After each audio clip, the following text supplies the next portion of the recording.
Russia and Ukraine are fighting the war. US and NATO are fueling the war.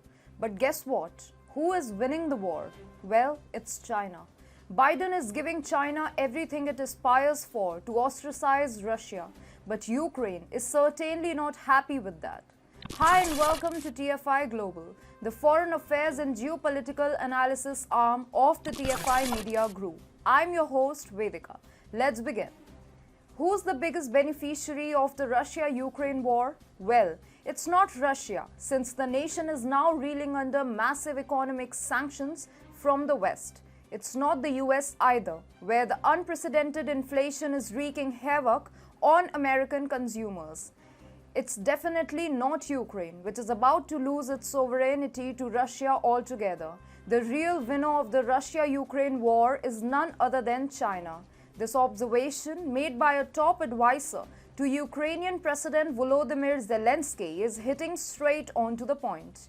Ukraine Presidential Economic Advisor Oleg Ostenko on Thursday said the only country who really benefits now from this armed conflict, war in Ukraine, is China. He said China would benefit from increased energy supplies from Russia and that it will act as a connector between Russia and the rest of the world.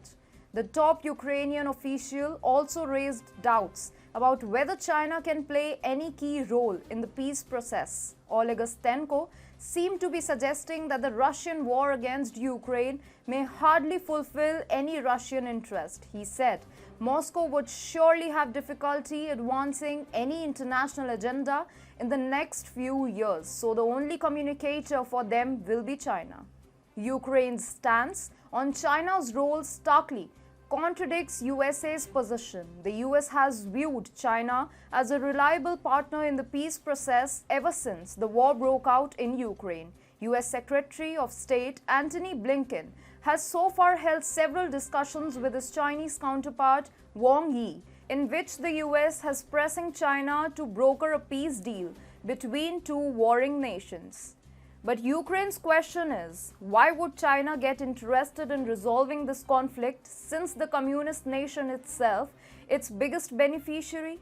You see, China has launched its brutal genocidal campaign against Tibetan Buddhists amidst the Ukraine crisis. The global attention to Russia has provided Xi Jinping with more legroom to flout international rules and principles regarding the human rights situation in Xinjiang and Hong Kong and stability in the Taiwan Strait. China is more than happy to see Russia invading Ukraine, and it's already reaping the benefits of the war. Firstly, it is striving to tighten its claw over the isolated Russian economy.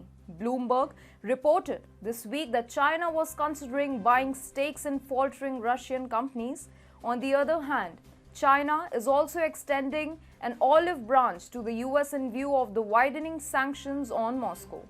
China has a ballooning economic crisis of its own, and it needs strong international partners to mitigate the effects of the same. So, in early March, China's official pamphlet, Global Times, claimed in a report that 82.43% of people in the communist country believe that fixing China-US ties is good for China.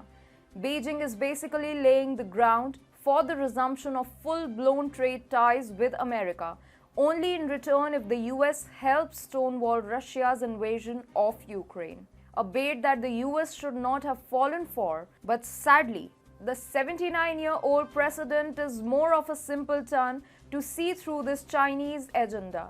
Given Biden's poor credentials against China, it can be safely assumed that he is all set to become Nixon 2.0. 50 years ago, President Richard Nixon undertook a flight to China that marked the beginning of the Sino-American bilateral and economic ties. That visit made China the economic power that it is today. And today, when the Chinese economy is reeling under a massive economic crisis, Joe Biden may very well bail out the Chinese economy just to bring his anti-Russia campaign to fruition. Let's accept the fact that the Russia-Ukraine crisis has brought the US and China closer. China is refraining from criticizing Russia's invasion of Ukraine. However, President Xi Jinping this week delivered his strongest ever statement on the war, where he vehemently supported Ukraine's sovereignty. So, this ongoing flirting between the US and China is not appealing to Ukraine. Ukraine understands China is no friend to the US, Russia, or Ukraine itself. But sadly, the US, blinded by its brazen campaign of demonizing Russia, is sleepwalking into the trap laid by China.